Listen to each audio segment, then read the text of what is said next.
Hi guys, welcome to the Truth Factor where we do headlines with an attitude. We got quite a few things breaking. Avery says, "Hey guys." We're just going to get right into it, guys. Close this tab. Anyway, welcome to the Truth Factor, and we have all of these articles archived in the Wixit in the description in the box below, guys. So let's get these articles done with so I can go take me a nap, guys. It's been a busy day. All right. So we have, first up, we're going to start with our, normal updates. It seems like I hate to even say normal, but we have a situation developing in the Middle East where Turkish Navy is deploying 100 ships. And that is, probably not a good thing. Not for our men, but anyway, let's get right into this article.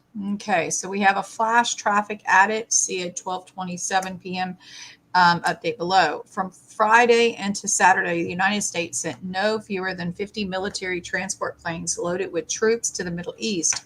In addition, the list below shows unprecedented naval deployments. Today, Iran said they will not abide U.S. warnings to stay out of Israel-Hamas conflict. We begin with naval deployments into the Middle East, showing 11 countries in support of Israel. And this is the tracking allied ships, IVO, Israel, or en route. Quite a few things right there, right? Fewer than 50 military transport planes loaded with troops to the Middle East. In addition to the list below shows unprecedented naval deployments. Today, Iran said they will not abide to U.S. warnings to stay out of the Israel-Hamas conflict. We begin with naval deployments into the Middle East, showing 11 countries in support of Israel. So we have 11 countries that are in support of Israel, which is good. We have the USS Mounting, LCC 20. Here's the Ford Carrier Strike Group,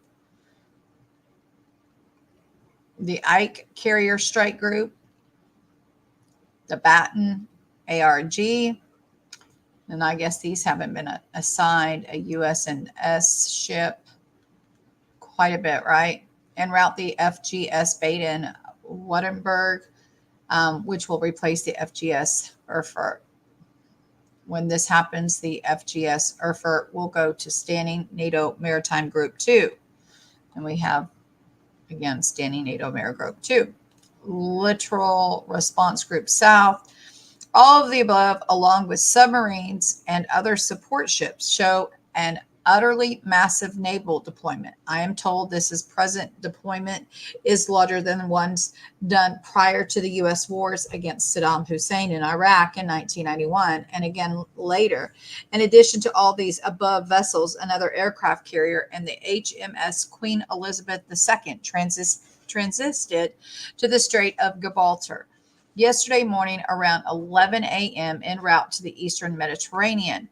In addition to that, additional aircraft carriers, the Navy of Italy is also now deploying vessels.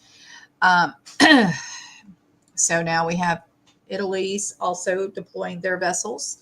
It looks like they got quite a few going over there. We also have air in the 24-hour period from Friday, Saturday. The United States flew 49 plus military transport aircrafts from the U.S. to the Middle East carrying troops, guys. Look at all those 49 plus. That's a lot of aircraft carriers. On top of those troop transport flights, a significant number of the C-17A Globemasters, the third, and C-5 Super Galaxy transport aircraft from the U.S. Air Force Air Mobility Command have been arriving in the Middle East. The flight info above does not even cover the regular commercial airline flights the U.S. has chartered to exclusively move troops. Yesterday, Saturday, the 28th of October, 2023, Germany put 1,000 soldiers on alert for deployment in the Middle East in case of an emergency. The German army keeps 1,000 troops on alert for possible deployment to the Middle East in case of emergency, given the prevailing tensions in the region as a result of war between Hamas and Israel. This flight from Fort Seal, Oklahoma, has my attention at the moment. Fort Seal is home to a THAAD battery, and this flight appears to be headed overseas. There are helpful ACARs for this flight, but this is possibly a THAAD battery flight en route to Saudi Arabia. At about 1:47 a.m. Eastern U.S. time Sunday, which was about 11 a.m. in Tehran, Iran, the president of Iran said Tehran will not follow U.S. warnings against interfering in the Palestinian-Israeli conflict. According to the press service of the president of Iran, Israel has crossed red lines, forcing everyone to take action. The president made a point to also say the presence of U.S. warships in the region will make no difference to Tehran's decision. Now, guys, here's his opinion. Again, this is his opinion or analysis. Based solely upon the movement of ships, troops, and planes, it is obvious to him the United States is going to war, a big war. Trouble is the federal government under the Biden regime has intentionally left the U.S. southern border with Mexico virtually open. I think everybody knows how bad the situation on the border is, right? It is in his opinion that many, but not all, of these illegal aliens are a fifth column sent here by adversaries to be sleeper cells. I believe that when war erupts in the Middle East, that we are in the USA will also be attacked by these sleeper cells. You must be ready with emergency food, water, medicine, generator to make your electric car electric in case the grid is taken down. Have cash money in your possession in case cyber attacks take out the financial networks, making credit, debit, and SNAP EBT useless. After all, almost no one takes checks anymore, so folks with cash will eat. Those without cash will go hungry. The utterly massive movement of troops and weapons indicate to me that hostilities are imminent, which could, and I emphasize could, not necessarily will, trigger a sleeper cell attack here in America. If you wait until trouble starts, then you and every other person who failed to plan will be rushing to the stores at the same time, trying to get food and supplies in short order. Store shelves will be emptied, and those of you who took no action will find yourself standing in an empty store. Don't be like the masses who are asses. That wait until the last minute to get supplies. Do it right now, today. And gas your cars, trucks, and spare gas cans for your generator. Lastly, have communication gear, a CB, ham, shortwave radio. So if things go wild weasel and communications like phone, fax, email, cellular, internet all go down, at least you'll be able to communicate locally, CB, and hear international news on shortwave. Of course, some of you will say that this story and its advice is sort of like Chicken Little, the sky is falling. To those that would scoff, I merely point out this morning a U.S. E-6 nuclear command post is now flying over the U.S. East Coast. The E-6B Mercury is a communication relay strategic airborne command post aircraft. It provides survivable, reliable, and endurable airborne nuclear command, control, and communications, the NC3, for the President, Secretary of Defense, and the U.S. Strategic Command. So it isn't just me telling you to take steps to prepare. It's U.S. military too. Take the hint. He says, and then he gives a personal, but about being so late. But anyway, so then we have an update flash at the 1227 that he told us to look at, and here it is. The Turkish Navy is right now transiting 100 naval warships through the Bosphorus Strait from the Black Sea to the Mediterranean Sea. It is believed that Turkey plans to engage Israel over its ongoing military action in Gaza. War may break out between Turkey and Israel within hours.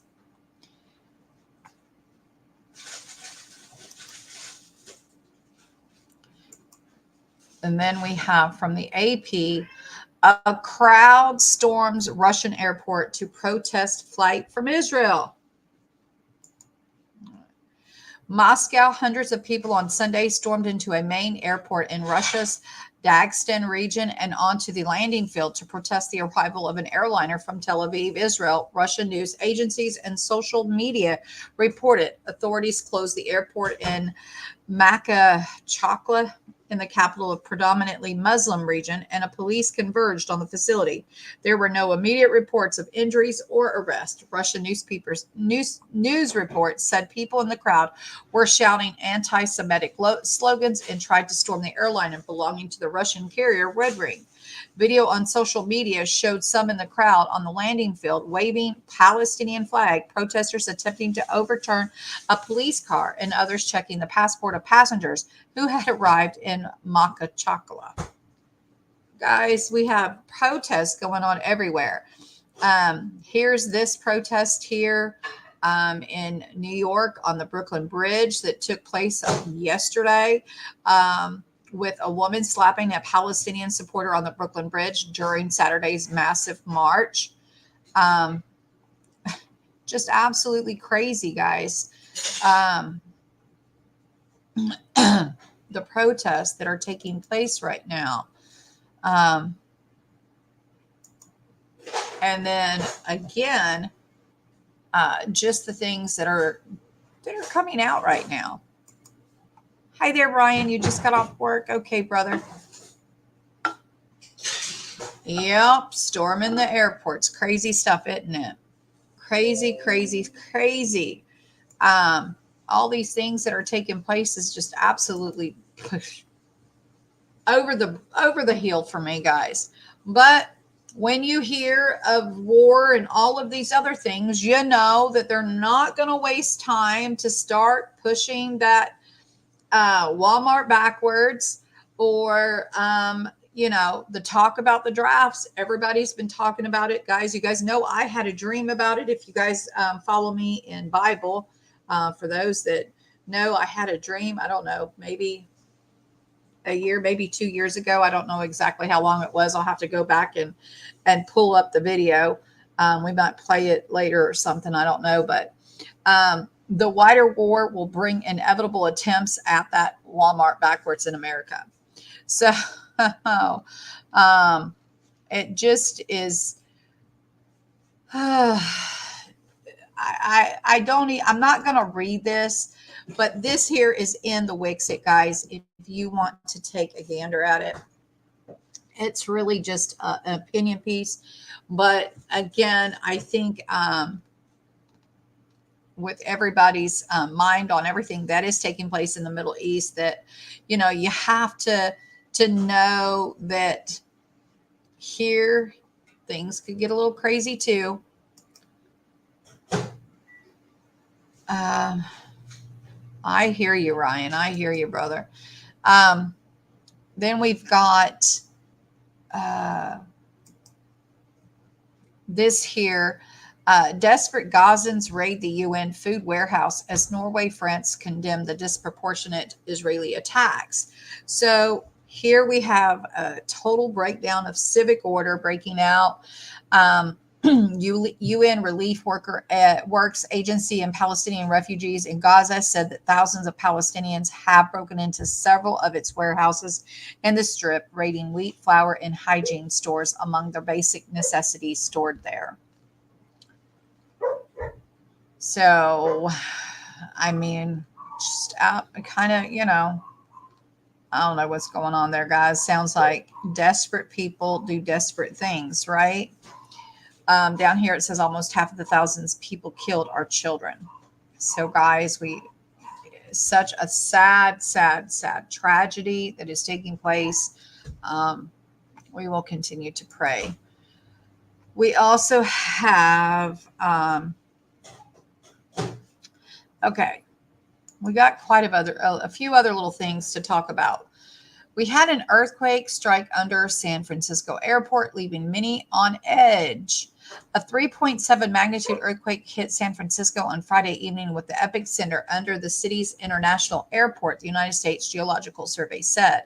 The quake struck about 8 miles beneath the airport at 6:38 p.m. local time, the USGS said. There are no immediate reports of injuries or damage to the airport or elsewhere. But for some people across the San Francisco Bay, the quake produced a thud as if something large were hitting a nearby building. There were no active travel alerts related to the earthquake on the San Francisco International Airport website as of 10:30 on Friday. Spokesperson for the airport did not immediately respond to a request for comment. The earthquake was minor by California standards, but notable for this location directly beneath a major airport that lies near the San Andreas Fault, a major one that runs from northern to southern California. That is rather interesting. All right. So then we had a couple of things take place today, guys. There's been a few incidences. Let's see. I think I have. I hope I did. Yeah. Also, we're going to do this one first because where I'm going to go with the next article, I want to have this out of the way. But there's been a few shootings. We know that there was the mass shooting last week in Massachusetts or Maine. I think it was Maine, with 18 people killed. And we have 4 people, including 2 students, shot near an Atlantic College campus. And that was around 5 a.m. Sunday. So the incident happened near a racetrack gas station on Piedmont Avenue and John Wesley Dobbs Avenue around 5 a.m. Sunday. 3 women and 1 man reportedly at Grady Memorial Hospital with 1 critical condition. 2 of the victims are students at Georgia State University, the university confirmed. The university said 2 people who exchanged gunfire were not students and that the students were innocent bystanders. Our thoughts and prayers are with those injured. Officials have not named the suspects. So there we go. So there was an incident there in Georgia. But then we also had another mass shooting in Tampa at a Halloween festival, leaving 2 dead and 18 injured. At least 2 people are dead and 18 others were injured after shooting broke out as hundreds of Halloween revelers left celebrations in Tampa, Florida earlier Sunday morning. 2 groups began fighting at around 3 a.m. as bars and clubs in the Ybor City neighborhood began closing for the night, sending hundreds of Halloween partygoers into the street. Tampa Police Chief Lee Burkaw said, between these 2 groups, we had hundreds of innocent people involved that were in the way. So the shooting killed 2 people and sent 18 others to the hospital. Videos of the horrifying incident show people in costumes drinking and talking in the street when shots rang out, sending the crowd into a panic. Roughly a dozen shots rang out, followed a few seconds later by a volley of about 8 shots. Videos of the aftermath showed officers helping costumed victims as they bled on the sidewalk while others quickly ran from the scene. Police officers were already at the scene when the shooting began and no personnel were hurt. So they're asking anybody that has a video to come forward again. Anybody that has this to please report it. Call their non-emergency number at 813-231-6130. Anyway, I want to kind of draw you back to this number 18, guys. 18 injured, right? 18 injured. There's 2 dead. But 18, the number 18. Hi there. Hey, MG. Hey, Winning. How are you guys? It is indeed, Watchmen. Absolutely. How are you guys? Let's see. Make sure I didn't miss anybody. Hello, David.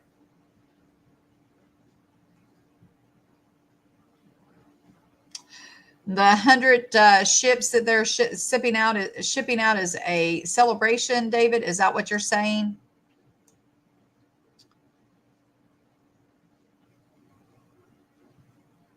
Oh, wow. And Tampa made an arrest an hour ago. Thank you, David. Anyway, so as I was getting into this number 18, so we had 18 injured in Tampa Bay. We know about the 18 people found dead in Maine. from the shooting that happened on Friday, right? So I thought that that was 18, once in Florida, one in Maine. Why the number 18? And guys, I'll tell you, the number 18, I want to just go over here because I already have it pulled up. All of this is in the Wixit, so you can take a gander at it if you want to. But I thought, what is with the number 18 that that there were 18 dead and 18 injured, in such a short amount of period of time? What, significance does the number 18 hold? And I am a Christian, and so I draw everything to the Bible and Hebrew and things to that nature. So I went to look up the Hebrew meaning of the number 18, and this is what I came up with. And I thought it was rather interesting. In the Hebrew, the word for life is cha, which is also the number 18. Both prayer and temple worship are related to this number 18. Meanings are related to life, prayer, worship, devotion, offerings, charity, being loosed or freed, and sacrifice. Now, given the situation that is taking place in Israel right now and all of the things that are transpiring, are, you just can't help but take notice to these little intricate things that pop up. Conversely, when one is rebellious to Yahweh, it can relate to an opposite of life: judgment, destruction, captivity, and bondage. Obviously, you can say that we are rebellious. So there could be judgment, destruction, and captivity, and even bondage, right? The 18 Hebrew letter Tessat numerical value of 90 is pictographic, meaning trail, journey, hunt, righteous, one justice. One and then justice, not one justice, but one, the number one, and then justice. In Jewish law, the matzah, unleavened bread, is baked for no more than 18 minutes to be considered kosher for Passover. The Amada, or the Shaman, Ezra, is standing prayer with 18 benedictions. These prayers were formulated to correspond to the daily continual offerings at the temple. These are the calves of our lips, Hosea 14:2. The future New Jerusalem from Ezekiel's vision will be 18,000 cubits. The city shall be 18,000 cubic round about, and the name of the city from that day shall be the Lord is there. In Luke 13:4, the tower of Siloam fell on 18 people in judgment. Yeshua healed a woman bound with an infirmity that caused her to be bent over for 18 years. Someone bent over with an infirmity is figuratively the opposite of someone upright or righteous. Yeshua released or loosed this woman from bondage of the enemy. Whatever was preventing her from walking uprightly for 18 long years was removed. The Israelites were punished for periods of 18 years for idolatry and rebellion in the time of Judges. Anyway, when you continue to see, things pop up that keep, repetitious. The number 18 is 666. Yeah, there you go. You can't help, hi Team Angel, you can't help but talk about it. And hello, Charlie 153. You can't help but look at it just a little bit. And I thought that was rather interesting, the number, the meaning of all that. And so, are we in judgment? Is it part of it? Whatever. I tell you, it's just kind of crazy, right? So I just wanted to bring that to you guys, just to, just a little extra. And then we also have this here. March 9th, we'll live in infamy.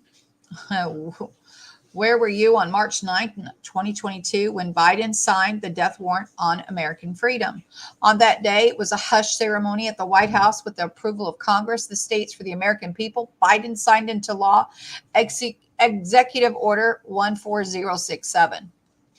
Biden, in his order, are a few paragraphs titled Section 4. The language in Section 4 makes Order 14067 the most treacherous act by a sitting president in the history of our republic.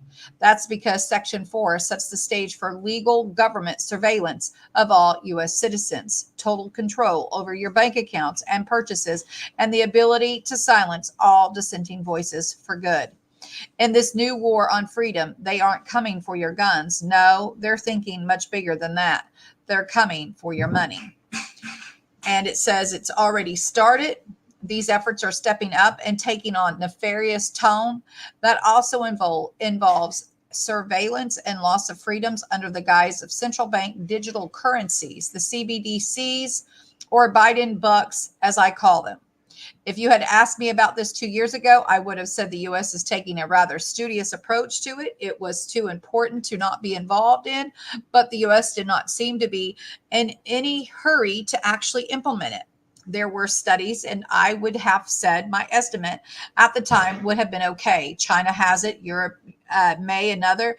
The U.S. might be there 3 or 4 years down the road because the dollar is too important. They don't want to race into it. They want to get it right. There are a lot of ways to mess it up, but that changed under Biden. Biden has now fast-tracked this thing. We've moved pretty quickly from what I could research phase to an implementation phase. So I give the name Biden bucks because Biden will prove to have been the reasonable for actually implementing this if the very quick tempo in the United States. Not cryptocurrency. CBDCs are digital money, not cryptocurrency. The difference between the CBDCs and crypto are important. Anyway, I'm not going to get into all of this, but here's the death of privacy, the first part of the hidden agenda to eliminate cash. The government knows what they're doing, obviously, what you're buying. The government might want to freeze your account. They might want to seize your assets. They might want to put an expiration date on your money. That means physical policy can actually be dictated by Biden bucks. Private banks are pushing these CBDCs.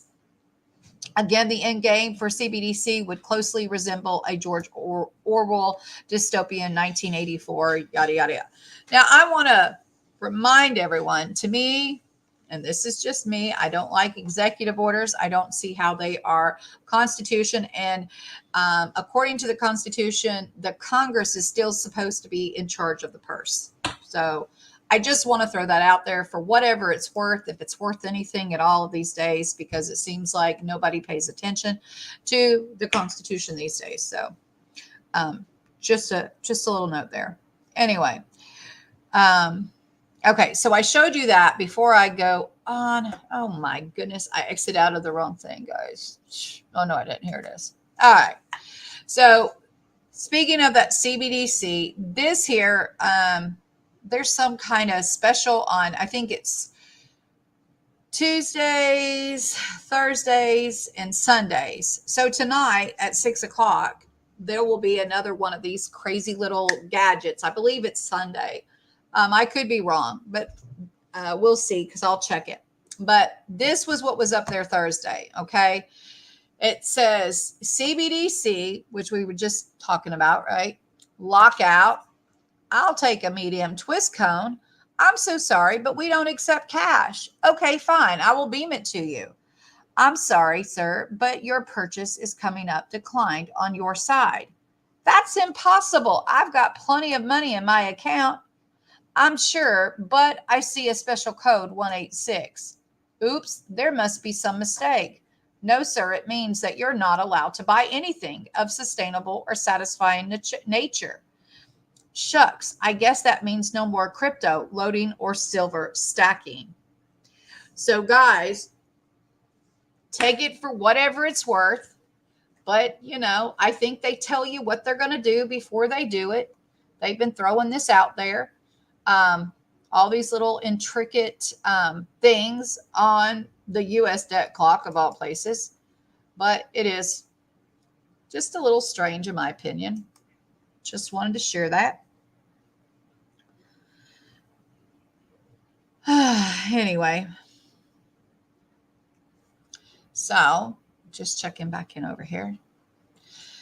All right, guys, this is very sad. when my son was telling me about this, my heart just broke. An ex-NHL player, Adam Johnson, 29, dead after suffering a horrific neck injury in a freak accident during a game.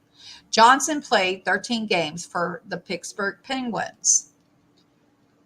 The former NHL player, Adam Johnson, tragically died after a freak accident during a game in England on Saturday when he suffered a catastrophic cut to his neck, according to his club and reports. The horrifying incident took place during the second period of the Challenge Cup game between the Nottingham Panthers and the Sheffield Steelers at Sheffield's Eutalia Arena. According to multiple reports, the 29-year-old Johnson was slashed by the skate of an opposing player during a collision on the ice. The Nottingham Panthers are truly devastated to announce that Adam Johnson has tragically passed away following a freak accident at the game in Sheffield last night. The Panthers said in a statement Sunday morning, the Panthers would like to send our thoughts and condolences to Adam's family, his partner, and all his friends at an extremely difficult time. Everyone at the club, including players, staff, management, and ownership, are heartbroken at the news of Adam's passing away. The statement continued, Adam, our number 47, was not only an outstanding ice hockey player, but also a great teammate and incredible person with his whole life ahead of him. The club will dearly miss him and will never forget him. I bet not. That had to be horrible, guys. I can't even imagine how that came about. Just can't. Anyway, I tell you, that's just horrible. I just can't even imagine. Anyway, my heart is broken for them. I will tell you, it is pretty sad.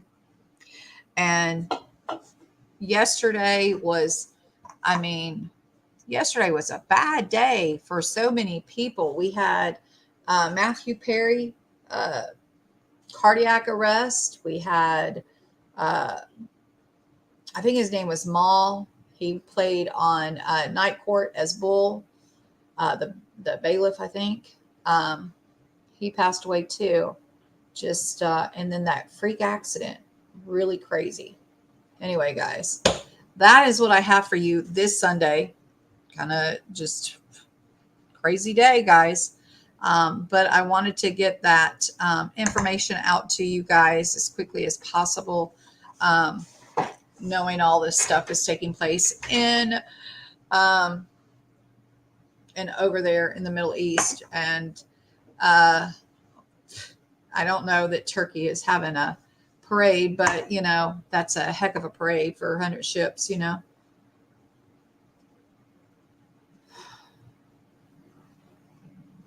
Oh my goodness, winning streak. What happened?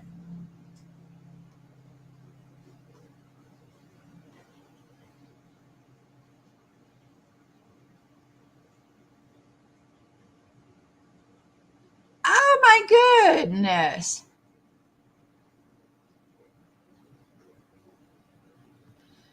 So, okay, so I'm not quite sure what happened, but you were getting in trouble for,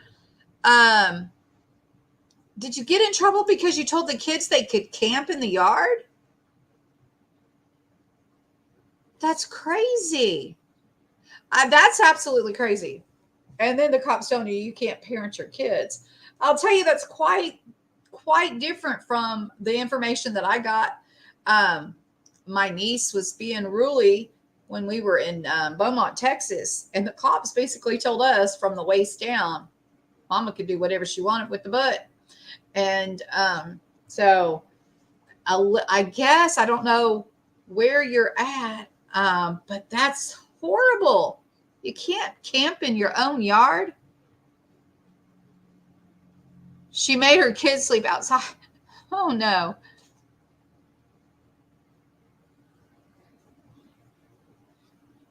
Yeah, the kids here, my kids will, if I made my kids sleep outside, they would celebrate. They always want to sleep outside. They always trying to get to sleep outside. So it wouldn't be punishment for my kids, that's for sure. Just saying, that wouldn't be no punishment for my babies. They would celebrate. The neighbors would be called because they were outside having a party. Just saying, my goodness sakes. But my babies like to camp, and they always trying to get somebody to go sleep outside with them. Anyway, God bless y'all. I'm going to take me a nap. Hopefully we'll feel better later. And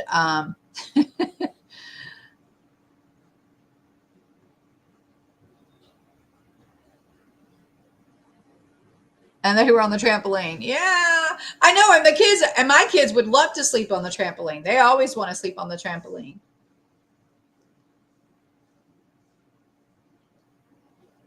That's crazy, guys. I tell you, it's absolutely the times in which we are in. The times in which we are in. Absolutely. I'm sorry, Winning Streak, that happened to you. My goodness. Just the things that happens these days. The horror. That's it. But we will all keep defending our children, and we're going to raise our kids the best that we can, right? Absolutely crazy. My heart goes out to you, Winning Streak.